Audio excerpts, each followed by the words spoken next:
Dear learners, आज हम शुरू कर रहे हैं एक नया और important interesting topic, types of advertising. अब तक हमने समझा कि एडवर्टाइजिंग क्या होती है, उसका कॉन्सेप्ट क्या है और उसके फंक्शंस कैसे सोसाइटी और इकोनॉमी दोनों को इन्फ्लुएंस करते हैं। अब चलिए आगे बढ़ते हैं और जानते हैं एडवर्टाइजिंग के अलग अलग टाइप्स जो मीडिया और मार्केटिंग इंडस्ट्री में बेहद अहम भूमिका निभाते हैं। हर टाइप की एडवर्टाइजिंग का अपना पर्पस और ऑडियंस होता है। कोई सेलिंग पर फोकस करती है, कोई अवेयरनेस पर और कोई ब्रांड लॉयल्टी पर। तो चलिए शुरू करते हैं सबसे कॉमन और पॉपुलर फॉर्म से, कमर्शियल एडवर्टाइजिंग। ये वो एडवर्टाइजिंग होती है जिसका मुख्य उद्देश्य होता है प्रोडक्ट्स या सर्विसेज को प्रमोट करना और सेल्स को बढ़ाना। सीधे शब्दों में कहें, इसका फोकस होता है प्रॉफिट और कंज्यूमर एंगेजमेंट पर। ऐसे एड्स हम हर जगह देखते हैं, टीवी, रेडियो, न्यूज़पेपर, मैगजीन्स और आजकल तो सबसे ज़्यादा डिजिटल प्लेटफॉर्म्स पर। इनका मेन टारगेट होता है ऑडियंस को कन्विंस करना कि वे वही प्रोडक्ट उनकी ज़रूरत पूरी कर सकता है। अब इंटरेस्टिंग बात यह है कि कमर्शियल एड्स दो तरीकों से काम करते हैं। कभी ये ऑडियंस की लॉजिक पर असर डालते हैं तो कभी उनकी इमोशंस पर। जैसे कोई ऐड अगर बताता है कि ये डिटर्जेंट 99% जर्म्स मारता है तो वो लॉजिकल अपील से कन्विंस करता है। वहीं कोई ऐड अगर दिखाता है माँ का प्यार टाइड से और भी साफ, तो वो इमोशनल अपील से दिल जीतता है। यानी कमर्शियल एडवर्टाइजिंग का मकसद सिर्फ बताना नहीं होता बल्कि महसूस कराना भी होता है, ताकि कस्टमर प्रोडक्ट से कनेक्शन फील करे और उसे खरीदने का डिसीजन ले। अब लर्नर्स, बात करते हैं टेलीविजन और रेडियो एडवर्टाइजिंग की। टेलीविजन एडवर्टाइजिंग सबसे पॉपुलर और पावरफुल मीडियम माना जाता है क्योंकि इसमें विजुअल्स और साउंड दोनों का इस्तेमाल होता है। जब कोई ऐड दिखता है और उसके साथ म्यूजिक या डायलॉग सुनाई देते हैं तो वो हमारे दिमाग में लंबे समय तक रहता है। इसीलिए टीवी एड्स को कहा जाता है सीइंग इज बिलीविंग का बेस्ट एग्जाम्पल। जैसे सुपर बॉल कमर्शियल्स, ये सिर्फ एड्स नहीं होते बल्कि कल्चरल इवेंट्स की तरह सेलिब्रेट किए जाते हैं। हर साल करोड़ों लोग इन्हें देखने के लिए एक्साइटेड रहते हैं क्योंकि इनमें क्रिएटिविटी, ह्यूमर और इमोशन सब कुछ होता है। ऐसे एड्स ब्रांड्स को बहुत बड़ी ऑडियंस तक पहुंचाने में मदद करते हैं। अब अगर बात करें रेडियो एडवर्टाइजिंग की, तो यहाँ मैजिक विजुअल्स में नहीं बल्कि आवाज में होता है। रेडियो एड्स पूरी तरह ऑडिटरी अपील पर डिपेंड करते हैं, यानी सुनने वाले के इमेजिनेशन पर। कैची जिंगल, एक इंटरेस्टिंग वॉइस टोन या कोई यादगार टैगलाइन, यही चीजें ब्रांड को याद रखने लायक बना देती है। जैसे आप सुनते ही पहचान जाते हैं सर्फ एक्सेल है ना, यही है रेडियो की ताकत। अब बढ़ते हैं अगले टाइप की ओर, print advertising. Print advertising newspapers, magazines, brochures और फ्लायर्स में दिखाई देती है। ये ट्रेडिशनल मीडियम होने के बावजूद आज भी इन्फ्लुएंशियल है, खासकर स्पेसिफिक टारगेट ऑडियंस तक पहुंचने के लिए। यहाँ डिजाइन की भूमिका बहुत बड़ी होती है। अट्रैक्टिव इमेजेस, प्रॉपर लेआउट और अपीलिंग टिपोग्राफी ही लोगों का ध्यान खींचती है। एग्जाम्पल के लिए लग्जरी ब्रांड जैसे रोलेक्स या गुच्ची अपने एड्स हाई एंड मैगजीन्स जैसे वॉग्यू या फोर्ब्स में पब्लिश करते हैं, क्योंकि इन मैगजीन्स की रीडरशिप वही होती है जो उनकी प्रीमियम ऑडियंस है, एजुकेटेड, एफ्लुएंट और ब्रांड कॉन्शियस। प्रिंट एड्स काम होते हैं लेकिन इम्पैक्टफुल होते हैं। ये साइलेंटली कम्युनिकेट करते हैं और लंबे समय तक याद रहते हैं। अब लर्नर्स, बात करते हैं आज के दौर के सबसे पावरफुल मीडियम की, डिजिटल एडवर्टाइजिंग की। ये वो प्लेटफॉर्म है जिसने पूरी एडवर्टाइजिंग इंडस्ट्री को बदल कर रख दिया है।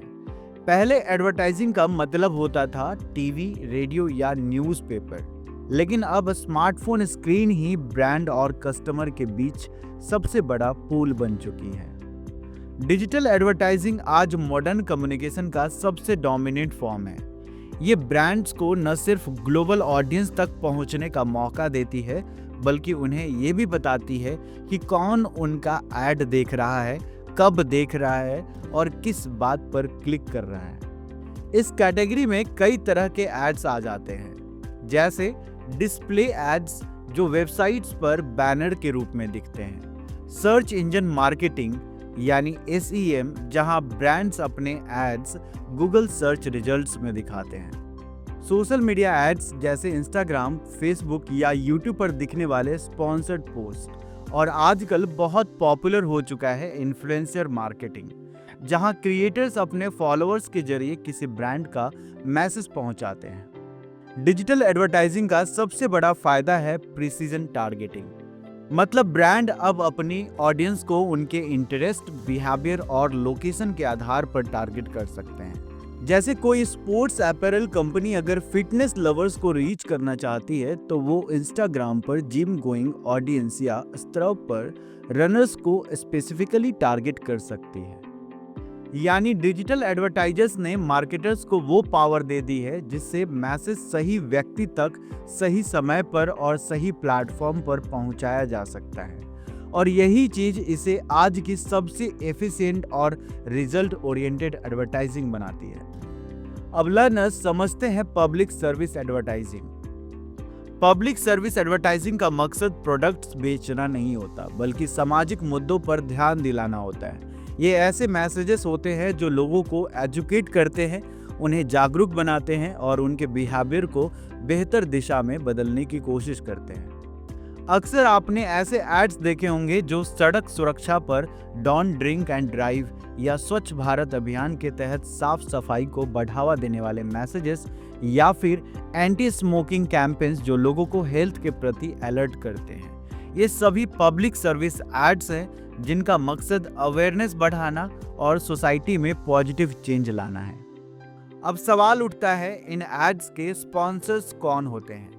तो आमतौर पर पब्लिक सर्विस एड्स को गवर्नमेंट एजेंसीज, NGO या पब्लिक इंटरेस्ट ग्रुप्स फंड करते हैं। इनके पीछे कोई कमर्शियल मोटिव नहीं होता, बल्कि समाज के भले की सोच होती है।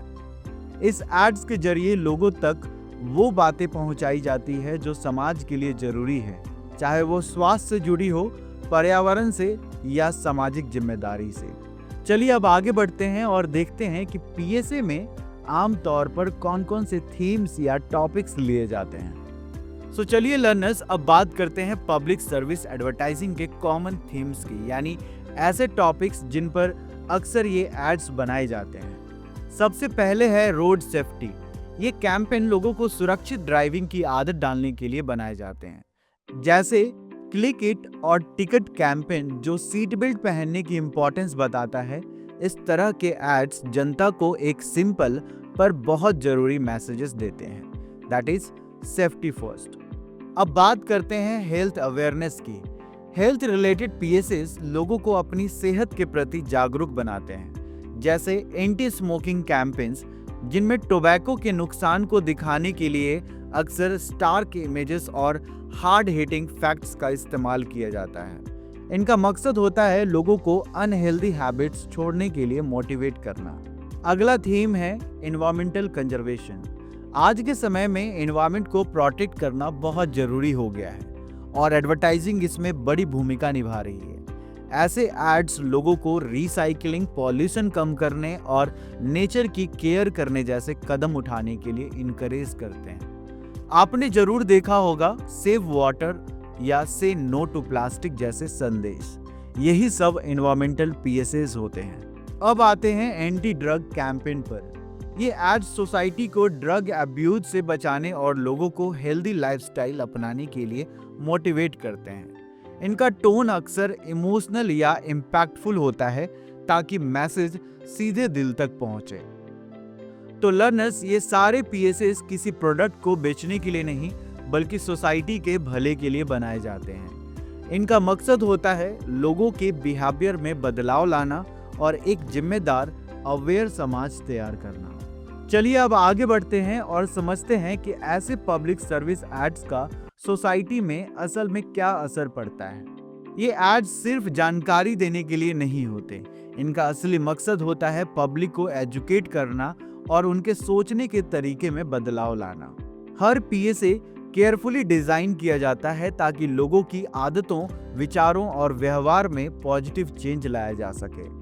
ऐसे कैंपेन्स कई बार बहुत सिग्निफिकेंट बदलाव भी लेकर आते हैं, चाहे वो हेल्थ से जुड़ा बिहेवियर हो, जैसे स्मोकिंग छोड़ना या वैक्सीनेशन लेना, या फिर एनवायरमेंट फ्रेंडली आदतें अपनाना, जैसे प्लास्टिक का इस्तेमाल कम करना, पानी बचाना या पेड़ लगाना। कई बार पीएसए सरकार की नीतियों पर भी इनडायरेक्ट असर डालते हैं, क्योंकि जब जनता किसी इश्यूज के प्रति अवेयर होती है तो पॉलिसीज भी उसी दिशा में मजबूत होती है। यानी पब्लिक सर्विस एडवर्टाइजिंग सिर्फ कम्युनिकेशन का मीडियम नहीं, बल्कि सोशल ट्रांसफॉर्मेशन का पावरफुल टूल है जो लोगों को सोचने, समझने और बदलने की दिशा में मोटिवेट करता है। चलिए लर्नर्स, अब समझते हैं पॉलिटिकल एडवर्टाइजिंग क्या होती है। जब चुनाव पास आते हैं तो आपने देखा होगा कि हर पॉलिटिकल पार्टी और कैंडिडेट वोटर्स तक पहुंचने के लिए अलग अलग तरीके अपनाते हैं। कभी रैलीज होती है, कभी स्पीचेस और कभी टीवी पर या कभी सोशल मीडिया पर आने वाले एड्स। इन्हीं प्रमोशनल एक्टिविटीज का एक खास और पावरफुल हिस्सा होती है पॉलिटिकल एडवर्टाइजिंग। पॉलिटिकल एडवर्टाइजिंग वो कम्युनिकेशन है जो पॉलिटिकल कैंडिडेट्स, पार्टीज या एडवोकेसी ग्रुप्स द्वारा की जाती है, जिसका मकसद होता है पब्लिक ओपिनियन को इन्फ्लुएंस करना और वोट्स हासिल करना। इन एड्स के जरिए पॉलिटिकल लीडर्स अपने अचीवमेंट्स, फ्यूचर प्लान्स या प्रॉमिसेस लोगों तक पहुंचाते हैं। कभी ये पॉजिटिव इमेज बनाने के लिए होते हैं और कभी अपोनेंट्स की क्रिटिसिज्म के लिए। सीधे शब्दों में कहें तो पॉलिटिकल एडवर्टाइजिंग वोटर्स के दिमाग में परसेप्शन बनाने का काम करती है, ताकि चुनाव के समय लोग एक पर्टिकुलर कैंडिडेट या पार्टी को चुनने के लिए इंस्पायर हो। अब लर्नर्स, आगे समझते हैं कि पॉलिटिकल एडवर्टाइजिंग किन किन तरीकों से काम करती है और इसका मीडिया पर क्या इम्पैक्ट पड़ता है। सबसे पहले बात करते हैं मीडिया चैनल्स की। पॉलिटिकल एडवर्टाइजिंग कई तरह के मीडिया प्लेटफॉर्म्स पर की जाती है, जैसे television commercials, radio spots, newspaper ads और आज के दौर में सबसे ज्यादा digital campaigns. Social media platforms जैसे फेसबुक, इंस्टाग्राम, एक्स और यूट्यूब पॉलिटिकल एड्स के लिए सबसे एक्टिव जगह बन गए हैं, जहां से कैंडिडेट्स सीधा वोटर्स तक पहुंच सकते हैं पर्सनलाइज्ड और टारगेटेड मैसेज के जरिए। अब देखें इसका असर चुनावी माहौल पर, जिसे हम कहते हैं इलेक्शन सीजन इम्पैक्ट। जैसे ही इलेक्शन सीजन शुरू होता है, पॉलिटिकल एड्स हर जगह नजर आने लगते हैं। टीवी पर, न्यूज चैनल पर, होर्डिंग्स पर, इंटरनेट पर और यहाँ तक कि आपके मोबाइल स्क्रीन पर भी पूरा मीडिया एनवायरनमेंट पॉलिटिकल मैसेजिंग से भर जाता है। स्लोगन्स, स्पीचेस, जिंगल्स और प्रॉमिसेस हर जगह छा जाते हैं। अब आते हैं की फोकस एरियाज पर। पॉलिटिकल एडवर्टाइजिंग आमतौर पर 3 मुख्य बातों पर जोर देती है। पहला, कैंडिडेट की पॉलिसीज और विजन को जनता तक पहुंचाना।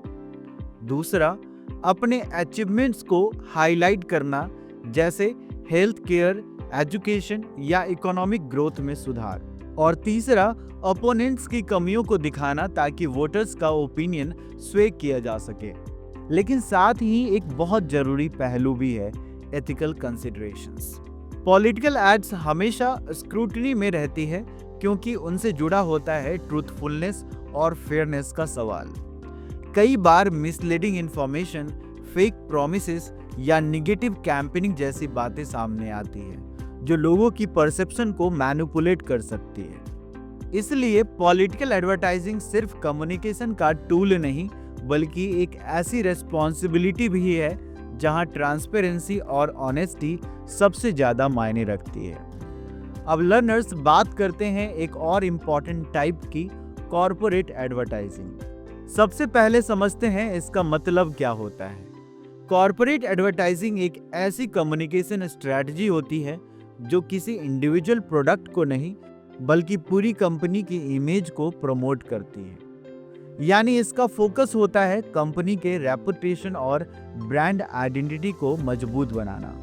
आप कह सकते हैं ये कंपनी की अम्ब्रेला इमेज बनाती है, जिससे लोग सिर्फ उसके प्रोडक्ट्स नहीं, बल्कि उसके नाम पर भरोसा करें। अब बात करते हैं इसके पर्पस की। कॉर्पोरेट एडवर्टाइजिंग का मेन उद्देश्य होता है कंपनी की वैल्यूज, अचीवमेंट्स और सोशल कंट्रीब्यूशंस को हाईलाइट करना। इसका अल्टीमेट गोल होता है ट्रस्ट बिल्ड करना, चाहे वो कंज्यूमर्स हो, इन्वेस्टर्स हो या जनरल पब्लिक। आइए अब समझते हैं इसके की फोकस एरियाज पर। कॉर्पोरेट एड्स अक्सर दो मेन पिलर्स पर आधारित होते हैं। इन्वायरमेंटल सस्टेनेबिलिटी, जैसे यूनिलीवर के इको फ्रेंडली कैंपेन्स जो एनवायरमेंट प्रोटेक्शन का मैसेज देते हैं। सोशल रेस्पॉन्सिबिलिटी, जैसे टाटा ग्रुप के कैंपेन्स जो एजुकेशन, हेल्थ केयर और रूरल डेवलपमेंट में उनके योगदान को दिखाते हैं। ऐसे कैंपेन्स कंपनी को एक सोशली रेस्पॉन्सिबल ब्रांड के रूप में पेश करते हैं जो सिर्फ प्रॉफिट के लिए नहीं बल्कि समाज के लिए भी काम करती है। अब देखते हैं इसका ऑडियंस इम्पैक्ट। कॉर्पोरेट एडवर्टाइजिंग से ब्रांड लॉयल्टी बढ़ती है क्योंकि ये उन कंज्यूमर्स और इन्वेस्टर्स को अपील करती है जो एथिकल और सोशली कॉन्शियस होते हैं। लोग ऐसी कंपनी को ज्यादा पसंद करते हैं जो वैल्यूज पर चलती हो और सोसाइटी में अच्छा काम करती हो। और आखिर में इसके कुछ लॉन्ग टर्म बेनिफिट्स।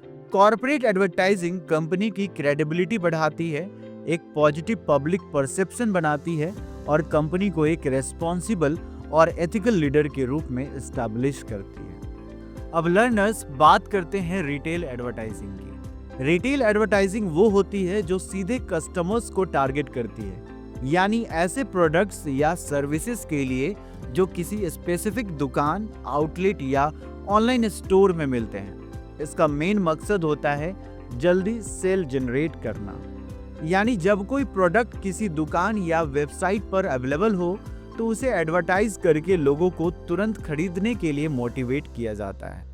इसका टोन हमेशा एनर्जेटिक और एक्शन ओरिएंटेड होता है ताकि कस्टमर जल्दी डिसीजंस ले सके। अब आइए इसका पर्पस समझते हैं। रिटेल एडवर्टाइजिंग का पर्पस सिंपल है, कस्टमर्स को तुरंत एक्शन लेने के लिए मोटिवेट करना, यानी वो अभी खरीदारी करे, बाद में नहीं। इसलिए इसमें अक्सर ऐसे मैसेजेस इस्तेमाल किए जाते हैं जैसे hurry up, limited time offer या sale ends tonight. Example, Diwali sale, black Friday या end of the season sale. आपने ऐसे एड्स जरूर देखे होंगे जो कहते हैं ओनली 2 days लेफ्ट। ऐसे कैंपेन अर्जेंसी क्रिएट करते हैं और लोगों को स्टोर या वेबसाइट पर लाने में मदद करते हैं। अब देखें कि इसमें स्ट्रेटजीज क्या होती हैं। रिटेल एडवर्टाइजिंग में flyers, SMS marketing, online ads और इन स्टोर डिस्प्ले का इस्तेमाल किया जाता है। फिजिकल स्टोर्स में बैनर्स और पोस्टर्स लगते हैं, जबकि डिजिटल साइट पर e commerce ads, social media campaigns और ईमेल प्रमोशंस चलती है। और अब बात करें इसके मेन गोल्स की।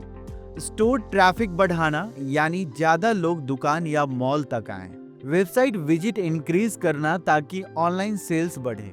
और सबसे इम्पोर्टेंट, इमीडिएट परचेजेस कराना, यानी कस्टमर्स को उसी मोमेंट बाइंग डिसीजंस लेने के लिए प्रेरित करना। Retail advertising basically short term होती है, लेकिन इसका इम्पैक्ट बहुत डायरेक्ट होता है क्योंकि ये कस्टमर्स के बिहेवियर को तुरंत एक्शन में बदल देती है। अब लर्नर्स, बात करते हैं बिजनेस टू बिजनेस एडवर्टाइजिंग, जिसे हम शॉर्ट फॉर्म में B2B एडवर्टाइजिंग भी कहते हैं। B2B एडवर्टाइजिंग थोड़ा अलग होती है। ये एड्स आम लोगों के लिए नहीं बल्कि दूसरे बिजनेसेस के लिए बनाई जाती है, यानी यहाँ बायर भी बिजनेस होता है और सेलर भी बिजनेस होता है। जैसे एक सॉफ्टवेयर कंपनी जब अपनी सर्विसेज किसी दूसरी कंपनी को प्रमोट करती है, वो B2B एडवर्टाइजिंग होती है। अब आइए देखें कि इसके मेन गोल्स क्या होते हैं। B2B एड्स का फोकस रहता है कॉस्ट इफेक्टिवनेस, एफिशिएंसी और ROI, यानी रिटर्न ऑन इन्वेस्टमेंट पर। इसका मतलब है कि एड्स ये दिखाते हैं कि प्रोडक्ट्स या सर्विस से दूसरे बिजनेस को कैसे फायदा होगा, चाहे वो टाइम बचाए, कॉस्ट कम करे या परफॉर्मेंस इंप्रूव करे। इनका अल्टीमेट गोल होता है लॉन्ग टर्म बिजनेस रिलेशनशिप बनाना, न कि इमीडिएट सेल करना। अब बात करें इसके मैसेजिंग स्टाइल की, तो B2B एड्स में लैंग्वेज ज़्यादा फॉर्मल, टेक्निकल और इंफॉर्मेटिव होती है। यहाँ बात भावनाओं की नहीं बल्कि फैक्ट्स और लॉजिक की होती है, जैसे प्रोडक्ट की फीचर्स, स्पेसिफिकेशंस और बिजनेस बेनिफिट्स को डिटेल में बताया जाता है। ऐसी एडवर्टाइजिंग ज़्यादातर इंडस्ट्रीज में देखने को मिलती है, जैसे टेक्नोलॉजी, कंसल्टिंग, मैन्युफैक्चरिंग और प्रोफेशनल सर्विसेज, जहां एक कंपनी अपनी एक्सपर्टाइज और सॉल्यूशंस दूसरी कंपनीज को दिखाती है। अब प्लेटफॉर्म्स की बात करें, B2B एडवर्टाइजिंग आमतौर पर trade magazines, industry conferences, direct mail और लिंक्डइन जैसे प्रोफेशनल नेटवर्क्स पर की जाती है, क्योंकि यहाँ टारगेट ऑडियंस प्रोफेशनल्स और डिसीजन मेकर्स होते हैं। एग्जाम्पल, एक सॉफ्टवेयर कंपनी अगर अपने एंटरप्राइज सॉल्यूशन का एड चलाती है ताकि दूसरी कंपनीज अपनी ऑपरेशनल एफिशिएंसी सुधार सके, तो वो एक परफेक्ट B2B एडवर्टाइजिंग एग्जाम्पल है। तो लर्नर्स, सिंपल शब्दों में कहें तो B2B एडवर्टाइजिंग वो होती है जो इमोशंस नहीं, एक्सपर्टाइज और क्रेडिबिलिटी के जरिए कनेक्ट करती है और बिजनेस पार्टनरशिप को मजबूत बनाती है। अब लर्नर्स, बात करते हैं एक बहुत इंटरेस्टिंग और मॉडर्न एडवर्टाइजिंग फॉर्म की, नेटिव एडवर्टाइजिंग। नेटिव एडवर्टाइजिंग को हम स्मार्ट और सबटल एडवर्टाइजिंग टेक्निक कह सकते हैं। ये एड्स इतने नेचुरली कंटेंट में ब्लेंड हो जाते हैं कि देखने वाले को तुरंत पता ही नहीं चलता कि ये स्पॉन्सर्ड है, यानी ये एड्स प्लेटफॉर्म के ओरिजिनल कंटेंट की तरह दिखते हैं, जैसे कोई ब्लॉग पोस्ट, आर्टिकल या सोशल मीडिया फीड का पार्ट हो। अब देखें इसके फीचर्स की, यानी की फीचर्स की तरफ। सबसे पहले ये इंट्रूसिव नहीं होती, यानी ये यूजर्स को डिस्टर्ब नहीं करती। इनका टोन एडिटोरियल या यूजर जनरेटेड कंटेंट जैसा होता है, बिल्कुल नेचुरल, जैसे कोई जेन्युइन रिकमेंडेशन हो।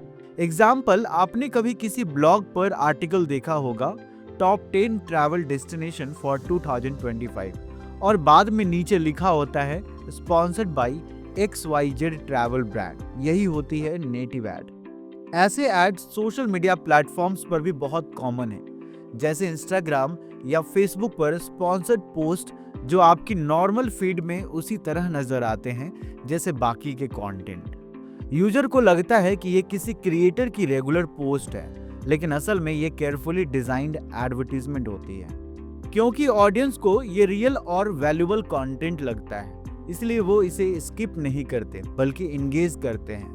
इस तरह ब्रांड को सबटल वे में प्रमोट किया जाता है, बिना डायरेक्टली कुछ बेचने की कोशिश किए।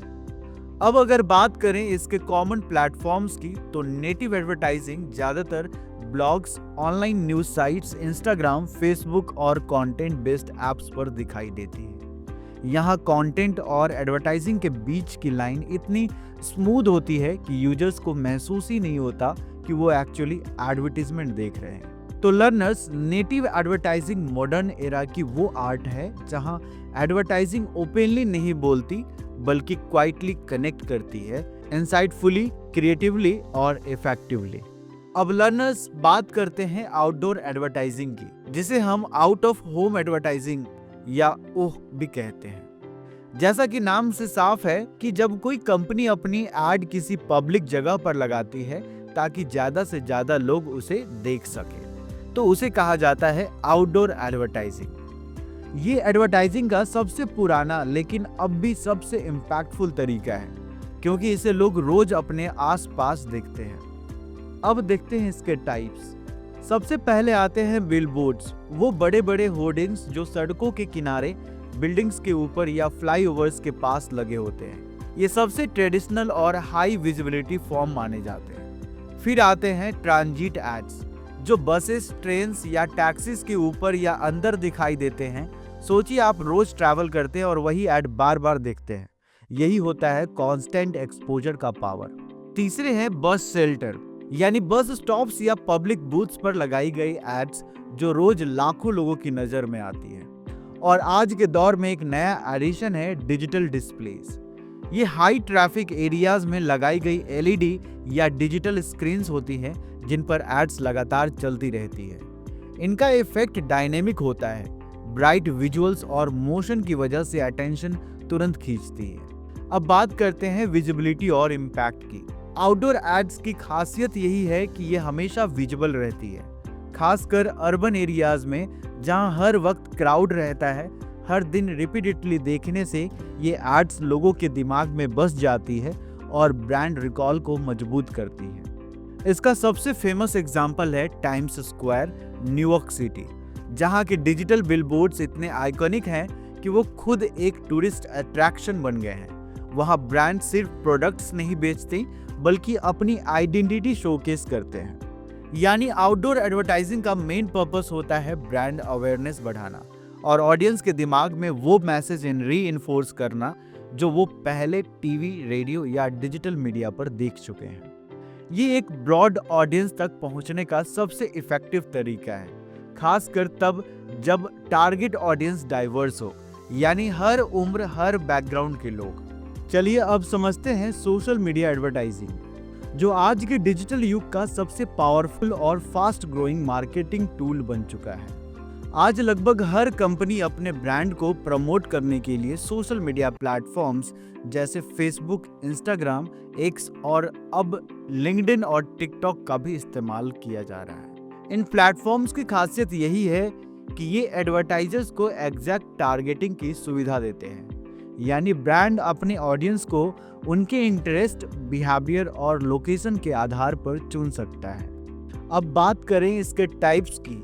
सबसे पहले आते हैं स्पॉन्सर्ड पोस्ट, जो आपकी फीड में बिल्कुल नॉर्मल कंटेंट की तरह दिखाई देते हैं, लेकिन असल में वो पेड प्रमोशंस होते हैं। दूसरे हैं वीडियो एड्स, जो शॉर्ट क्लिप के जरिए किसी प्रोडक्ट या सर्विस का मैसेज क्रिएटिव तरीके से दिखाते हैं, जैसे रील्स या यूट्यूब शॉर्ट्स।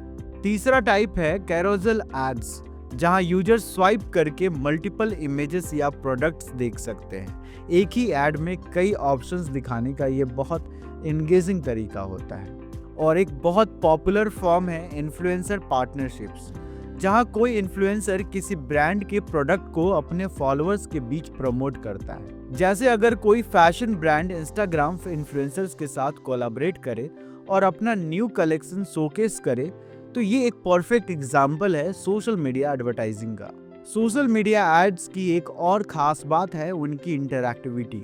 ऑडियंस ऐड को लाइक, कमेंट या शेयर कर सकती है, और अगर इंटरेस्ट हो तो वो लिंक पर क्लिक करके ब्रांड की वेबसाइट तक भी जा सकती है। अगर बात करें इसकी इफेक्टिवनेस की, तो social media ads real time engagement देते हैं, यानी ब्रांड तुरंत देख सकता है कि एड कितने लोगों तक पहुंची, कितनों ने रिएक्ट किया और कितना रिटर्न ऑन इन्वेस्टमेंट मिला। सोशल मीडिया एडवर्टाइजिंग ने मार्केटिंग को टू वे कम्युनिकेशन बना दिया है, जहां ब्रांड सिर्फ बोलता नहीं बल्कि ऑडियंस से कनेक्ट भी करता है, सुनता भी है और तुरंत रेस्पॉन्स देता है। चलिए अब एक और मॉडर्न और क्रिएटिव एडवर्टाइजिंग टाइप को समझते हैं, दैट इज गुरिल्ला एडवर्टाइजिंग। नाम थोड़ा अलग है लेकिन कंसेप्ट बेहद इंटरेस्टिंग है। गुरिल्ला एडवर्टाइजिंग एक ऐसी एडवर्टाइजिंग होती है जो लोगों को सरप्राइज करती है, यानी ये एड्स कितनी एक्सपेक्टेड जगह या ट्रेडिशनल फॉर्मेट में नहीं बल्कि पब्लिक स्पेसेस में क्रिएटिव और अनकन्वेंशनल तरीके से दिखाई जाती है। इस एडवर्टाइजिंग की खासियत ये है कि ये यूनिक एक्सपीरियंस क्रिएट करती है, लोगों को एंटरटेन भी करती है और साथ ही मैसेज भी याद रह जाता है। अब बात करते हैं इसके की कैरेक्टरिस्टिक्स की। दो बातें सबसे ज्यादा इंपॉर्टेंट हैं। पहली, ये एड्स हमेशा यूनिक और मेमोरेबल होती हैं, और दूसरी, इनका डिजाइन इतना क्रिएटिव होता है कि लोगों के दिमाग में स्ट्रॉन्ग इंप्रेशन छोड़ जाती है। अब कुछ इंटरेस्टिंग एग्जांपल्स देखते हैं, जैसे फ्लैश मॉब्स, जहां लोग अचानक किसी मॉल या पार्क में डांस परफॉर्मेंस करते हैं और उसके जरिए कोई मैसेज या कैंपेन प्रमोट करते हैं, या फिर स्ट्रीट आर्ट जिसमें ब्रांड मैसेजेस या स्लोगन्स क्रिएटिवली वॉल्स या फुटपाथ्स पर पेंट किए जाते हैं।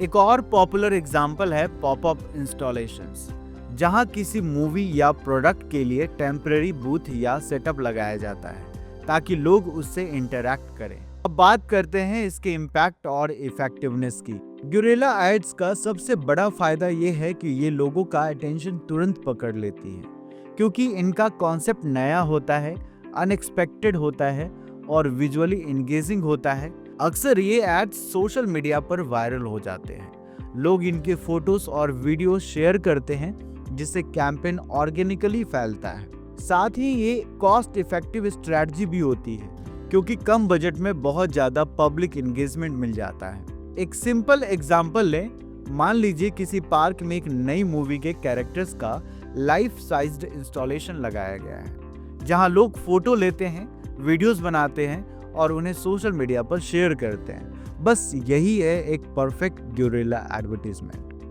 तो learners, guerrilla advertising creativity, surprise और एंगेजमेंट का परफेक्ट ब्लेंड है, जो दिखने में फन लगती है लेकिन इम्पैक्ट में पावरफुल होती है।